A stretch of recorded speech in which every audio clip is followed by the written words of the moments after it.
Hello guys, Robot1 and Charmander in the background as always, coming at you with a new Yu-Gi-Oh video. And in today's Yu-Gi-Oh video, we're going to be talking about something that I'm actually quite excited about if it's real, and that is the new alternative formats that were kind of leaked a few days ago and have only just gotten around to making the video about it because I only just found about it yesterday. But I wanted to talk about these alternative formats because honestly, Konami making alternative formats in the game of Yu-Gi-Oh is actually insane, because the only formats that Konami have ever really supported was the limited format where you can literally just play one of like every band card, the Fusion, Synchro, XC's Extra Deck format where you can only play one type of Extra Deck card format, which had like one YCS, and obviously the normal format of Yu-Gi-Oh that, well, is kind of a mess right now because of all the other stuff in it. But Konami actually going out of their way and giving potential new formats for OTSs to actually have official sanctioned tournaments with is actually really cool, and I want to have a look at this because honestly, Konami doing this is really good for the community, and it will give us a new way to play the game and also give a lot of new perspectives for the game in general when it comes to a lot of different things. So guys, we're going to be looking at these new formats, talking about my thoughts and opinions on them, some of the things that I don't like, some of the things that I do like, and we're just going to have a look at these new formats because Konami's making new formats, so let's have a look at them. And here we go right here. So we've got the new Time Wizards format, the new Heart of the Underdog format, Common Charity, Deck Masters, if anyone has watched the original anime you'll know what that is, and Rivalry of the Warlords format. These are all the new formats that Konami are kind of giving to us, and we're going to be looking through these and just talking about them. And guys, this is apparently an email that was sent out in America to American OTSs, so for us in UK and Europe, I don't really know too much if we'll be getting all of these. I really hope we do, because some of these formats here I've already done for some of my locals. I even helped sell one of them for my locals, and then I've gone to other locals that have actually incorporated them into themselves, which is actually really cool. So we're going to read what this email basically says, go through it, and see how these formats work as well. So let's go ahead and start. So alternative formats. Let's go ahead and zoom in down here. So sometimes Yu-Gi-Oh TCG communities want to duel but would like to play with a twist. Up until now, options have been limited. However, we are excited to announce that we have created some alternative formats for your duelists to enjoy. So this is Konami basically saying, yeah, we know Yu-Gi-Oh is currently getting really stale, so here's something else for the communities to do, and we've kind of created some things. Now, I believe they've done some things wrong here, but we'll get into that later. Alternative format events would be run just like your weekly local tournaments. Your duelists would pay $5 to receive one OTS pack and entry into the tournament. So if you're in the UK, this could be like maybe £3, or this could be your normal OTS cost, which for some are like 6 or 8, depending on where you are or where you go. The price will vary, obviously. This is just an email for the American ones. You still need to run at least one advanced tournament for format constructed tournament each month to maintain your active OTS status, but adding these alternatives. So pretty much your OTS will still have to run at least one normal tournament, so where everything is just a mess, but during the rest of the month, your locals could literally just go, hey, we want to run a Time Wizard format, we want to run a Rivalry of the Warlords format, we could be running any of these instead. So that's pretty good that they're giving us options. So to make it easier for you to set up and track these events, we have updated the Konami Card Game Network, KCGN, with new event types for each of the alternative formats. So this is basically saying they've updated their software for the actual organizers. So please select the correct one when sanctioning your tournaments. We will be sending out a more detailed guide on how to set up and run these alternative formats at a later date. So pretty much, looking at this, this isn't the final forms of each of these tournaments. These tournaments could be completely different from what they are now, but these are the rules that we have currently got at the moment. So we'll have to see what they say. So let's go ahead and read what these different formats are. So, the Time Wizards format. The Time Wizard format is a way for OTS to sanction retro format tournaments. The tournament setting will revolve around the rules and mechanics of the game as they were played during a specific point in time. So that basically means that you could play GOAT format as a sanctioned event now, seeing as a lot of GOAT format tournaments have only been, you know, non-sanctioned events, and they mainly just appear in America and like some locals that do them during the week. And this is basically saying, oh yeah, now you can have a sanctioned GOAT tournament or a Duelist Alliance format, or maybe a hat format, or an Eternal format which had like Orcus, Skystrike, and all of that in. You could have that as a sanctioned tournament now at your locals if your locals wanted to do that.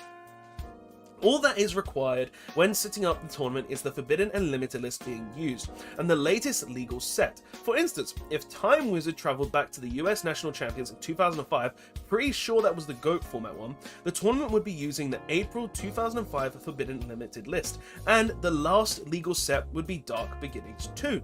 So that's basically saying if you were to go back in time, you could only use Dark Beginnings 2, everything below that, and using the 2005 April Forbidden list, which I'm pretty sure is GOAT format. Correct me if I'm wrong, but I haven't really checked the GOAT format list for years, but I'm pretty sure that's GOAT format. But like, that's basically saying now we can have legal sanctioned events for older formats. So if your locals really wanted to go back in time to a point where Max C was legal, or when all these other formats were really cool and legal, that would be a good thing for your locals, because a lot of people want to play these old formats and your locals could support you on that. So GOAT format is officially legal, and other formats too. So if you maybe talk to your locals, and they could set up if this has been set in the UK. Going on to the next one though, Heart of the Underdog. Now this format I actually really like, because this is format I actually had a part in making for my locals back in the day, and also one that locals I go to sometimes now actually runs because it actually saw a lot of popularity. So Heart of the Underdog. As duelists test their deck building skills, they often find that certain decks are more powerful than the rest. Currently, Drytron and Tri-Brigade decks are quite powerful, so this is just saying, yeah, we know that our decks are busted, so here you go.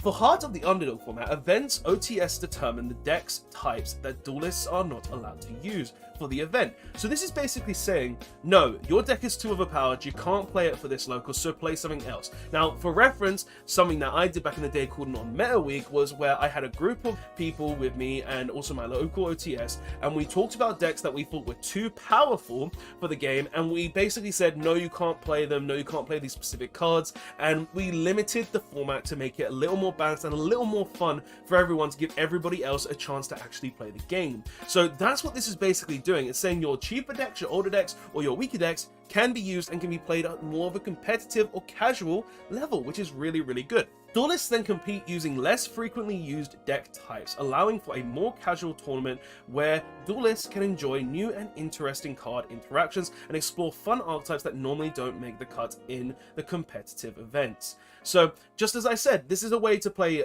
decks that aren't really meta and actually have fun, because like a lot of the decks in the game right now aren't really meta relevant and aren't really playable in a sense. So Konami are giving us this Heart of the Underdog format, or as I called it, Non-Meta Week, or 2.5 in some cases for other places, or if you watch Karakula, I believe they've been doing that kind of format for a very long time, where they have like a certain amount of decks. I think it was called Scrub League, yeah, Scrub League. Then this is a good thing for your locals now, because now those kind of events can be sanctioned and are actually going to be a lot of fun to play in, because you can literally talk with your locals. You can make like a round table, for instance, of players there. You can discuss it with your OTS, you can discuss it with people in your locals, and just say, yeah, we don't want these decks being played, these decks are too powerful, so we limit them so other decks have a chance to shine, which is really, really cool, because I know a lot of players at my current locals that say, yeah, we don't want to play anything of the big meta because they're boring, so we play these less productive strategies but can still do decent, but now they can do even better with them and they can become somewhat more playable for them, which is really, really good. So Heart of the Underdog is one of my favorite things here, because it's something that I actually did back in the day and other locals have done, and it's just really, really cool in my opinion to see Konami make this an actual sanctioned event now. The next one though is Common Charity, which actually is going to really make a big wave in the game for my opinion, but let's go ahead and read what it is. So, for Common Charity format events, duelists would need to build a deck using only common cards. This applies to all parts of the deck: main deck, side deck, and extra deck. This is similar to the Cast Party Pegasus Challenge format. The link is there. I'm assuming this is the one where like Pegasus shouted out rules and you did stuff like that, but restricts to common cards instead of allowing duelists to select the rarity of their deck. So that might have been different than where you could only build a deck with all ultra rares or all secret rares or all super rares, but this is strictly common. And what I really like about this, because of your entire deck is common and this is an official sanctioned tournament, It means that common cards, the cards that see no value, like the penny stocks, these cards that just sit on the side most of the times or get thrown in a bin, actually gain some value. And that's really cool to me, to see that Konami are making common cards, these cards that most of the time have no value, just sit on your sides, end up in bins, are just going to have value out of nowhere. And I know a lot of good cards that are already common do hold value, like Ash Blossom, for instance, Droll and Lockbird. All of these other cards that are common, but are very good in the current meta, do hold value. But this means like the most irrelevant card in the game that never saw play could just come out of the woodwork, be really good in this common charity event, and just be really, really strong, and that could hold value for that specific common or other commons in the game as well. Like, that's really cool to me, and it means that commons actually hold a place in the game now, instead of just being like, oh, the throwaway card that no one cares about. So common charity is really, really good. It's going to make a lot of deck building really, really different, because a lot of decks out there aren't all common, and finding replacements for those cards in common or using new cards that you wouldn't normally use that are common is going to be really, really good. And seeing as a lot of hand traps out there aren't common as well, we're going to be seeing a big difference for a lot of this, which is really, really cool. So yeah, for you guys wanting to play your common deck and say, ah, yeah, we're all commons, max rarity don't exist for us here, then this is a perfect format for you, which is really, really good. Now, the next one we're going to be looking at is called Deckmaster, and for those who've watched the anime, yes, this is part of the arc where Noah sent everybody into the virtual world, and you dueled the Penguin Man, you dueled Jinzo, you dueled Machine Lord, you dueled all these people who were executives of Kaiba Corp at one point, and yeah, that's basically what this whole Deckmaster format was based around. But let's read it and see what Konami have made it into. So, based on the Yu-Gi-Oh! Anime arc when Noah Kaiba brought Yugi and friends into the virtual world to duel, each duel allowed the duelists to select a deck master to help them in multiple ways. Duelists began each match by selecting a monster to serve as a deck master. So pretty much this is explaining that yes, this is how the anime works, this is how it worked in the anime, and now we go on to the rules. So, the deck master begins each game outside of the deck. Any effect of the monster applies as if the monster were face up on the field. Duelists can normal summon the deck master to the field, ignoring any summoning requirements anytime they would be able to normal summon a monster. No tributes are required for the high level monsters, and no materials are needed for fusion, synchro, Xyz, or link monsters, and if the deck master is destroyed, the duelist loses the game. Now, I really like the idea of deck masters. There is a lot of problems with it though, which we're going to have to talk about, but this idea is really good because for someone like me who actually plays Magic the Gathering format Commander, when I saw this, it means that I can actually play a Commander-based format in Yu-Gi-Oh! But there is a few things wrong with this format in general. One being the deck masters in general, because as the second rule says, any effect of monsters applying as if the monsters were face up on the field. So if a deckmaster is in the deckmaster zone, then if you've got something like Last Warrior from Another Planet in that zone, it means that no one can summon. And that's what first came to mind when I thought, oh no, Deckmasters is gonna be really bad, because you're just gonna see floodgate Deckmasters that do a lot of damage to you. And when you think about it that way, that's really, really bad. Because if you're playing basically an all generic wind deck, for instance, you could just make your Deckmaster the wind barrier statue, and then be like, oh yeah, I can just play out my entire combo and not care about my others who are playing maybe water decks or earth decks or even dark decks, and they can't do anything because, well, my deck master's a wind and all my deck is a wind, and because of it's a floodgate effect, it says, oh yeah, you can't play the game. So I saw that and instantly thought Konami have made a really, really big oof there, and it's really going to be a problem if Konami do not address monsters like the barrier statues, like Pachylocephalus, like the Last Warrior from Another Planet in the Duel Master format, because you're just going to see them there and you're not going to be able to do anything, and it's just going to mean you're going to lose the game because, well, you can't use anything, you can't do anything with them. You're just going to be sitting there and playing your turn while everybody else gets floodgated and is just unable to play the game. So this is something that I actually looked at and thought was pretty bad, and there's a few other things they could probably change as well. Maybe making it a singleton format like they do with Commander and Magic the Gathering, where you can only run one of each copy of card, which I think was a great idea in Magic, but why haven't they done it here? But like, there's a lot of things here that they could change and a lot of things they could do differently that I think would actually make this deck master format a lot better. But we will have to see, because this is not necessarily the last version of these formats or the last way to play them. Like, each of these formats could have their own ban list as well, which should happen definitely, especially with Deckmaster, if they don't change it in a way where you can't have to play the barrier statues, you can play these, you can play the specific Deckmasters that just say no one can play the game. It's just like stuff like that that kind of need to be altered a bit to actually make this format fair, and maybe make it more like Commander instance with Magic the Gathering, where you can only play the commander once, as this says, and if it dies you lose the game. But change it so you can only play one of each copy of card. Change it so while it's in the command zone, or the deck master zone in this case, then it doesn't get its effects, because I think that is really dumb. Just having any effect monster in the deck master zone has its effects applied, that's not going to help. That's going to make it really, really bad, and I feel like that will just ruin this format in general and make people not want to play it. So yeah, I think it's a really good idea, don't get me wrong. Like, being able to bust out your boss monster, like for me instance, I would probably put absolute 0 in the extra monster zone. If it dies, I nuke the board, but I also lose the game. But I think that'll just be banter. I could just have it sitting there all the time. Yeah, like you wanna try something? Yeah, I'm just gonna bring him out and I'm gonna kill myself in the process of killing you all.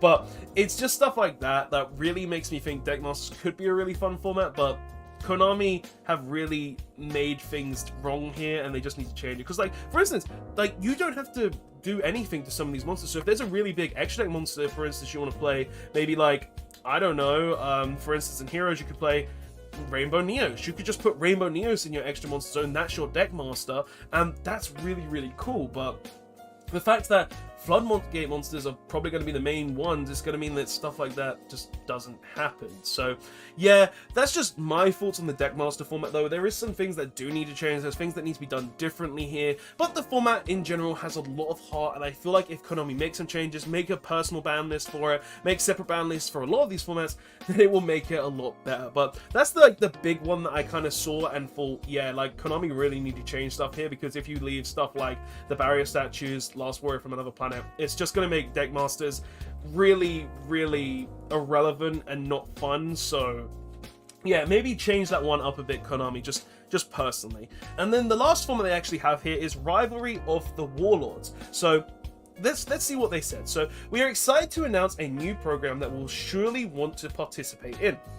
Rivalry of the Warlords. This will be a fun and easy way to introduce duelists to themes that they may not have commonly played.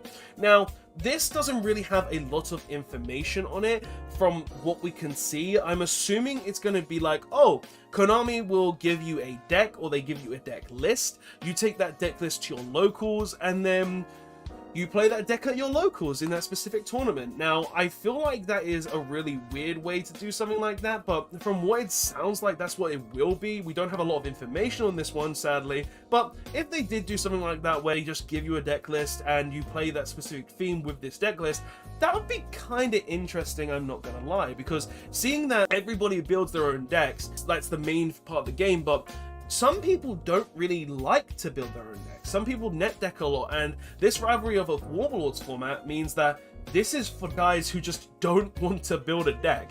So if you're one of those people out there, oh yeah, I just look on YouTube, find the best version of a deck and put that together, then Rivalry of the Warlords format is probably going to be for you if it's that kind of format. But we don't have a lot of information on it. This is just what I read, and I think when I read this, like, oh yeah, you just play some themes that you wouldn't commonly play, and we give you a deck list. Like, that's how I interpret it, but we don't know how Konami are going to actually do this until we get more information. But guys, that is actually all I actually have to say for this video. Like, all of these formats are really, really cool and really do have heart, and have really taken into account what the community would do and what the community would want from formats like these, and I'm really happy that Konami are actually taking into account these formats in the game now. Like, a lot of these are really, really cool. Like, the Time Wizard format is essentially GOAT format or any past format, which is really, really cool, and I'm happy Konami actually making sanctioned events for these now. Heart of the Underdog is something that I've been loving for years. Like, every time I would go to the 2.5 tournament, every time I helped make a list for the 2.5 or non-meta week, it really did make me happy to know that we could actually play a lot of fun decks and a lot of archetypes that we wouldn't normally play. And knowing that Konami are making formats like the Common Charity, where we just play all commons, and it's not going to be an absolutely cancerous format because, well, every card's a common, and every busted card in the game is normally higher than a common. Like, the only cards that I can think of that aren't common, that are common, end up busted, are stuff like Ash Blossom that they've got the structure deck reprint, Maxi that's a dinosaur reprint, I believe it was in dinosaurs, yeah, it might have actually been in the Ancient Gear structure deck, one of the two, but still really, really cool. And, like, it's just really cool formats like these that are really making me happy. And even if Deckmaster doesn't get changed and doesn't really do differently, then I'm sure you could, like, maybe mix Deckmaster with Heart of the Underdog format, where you could be like, no, you're playing without these Deckmasters, but you can play with anything else to make it a bit more fair. But guys, all of these formats are really, really cool. Rather than Warlords, we may not have a lot of information on, but I'm sure it will be something really cool when we see it. And yeah, what are your guys' thoughts on these formats though? Do you think these formats are good? Do you think these formats are bad? Do you think Konami need to change some of these formats and maybe incorporate their own ban list for each separate format? Personally, I would do that because, like, if you don't have alternative ban lists for each format, then these formats could get a little out of control, like, especially for Common Masters and Deck Masters. Common Charity and Deck Masters. These two formats definitely need their own ban list to be good and to be changed, and honestly, Konami really should focus on making a ban list for Common Charity and Deck Masters, otherwise they'll go out of control. But obviously, Heart of the Underdog and Time Wizards already have set ban lists, or even with Heart of the Underdog, your own locals makes the ban list. So yeah, but guys, that's all I actually have to say. As I said, thank you so much for watching. Tell me your thoughts on these formats in the comments section below. I'd love to hear your thoughts and opinions, and I will see you guys in the next one. Robot1 signing out, and hopefully Konami does make their own ban lists and also alters Deckmaster a bit to make it a bit more fair and balanced. But good job, Konami. If this is real, if these locals are really getting all of these in America, I hope they're good, and I hope you make a few changes. But that's all I have to say, guys. Thanks so much for watching. I'll see you guys in the next one, and Robot1 signing out. Later all.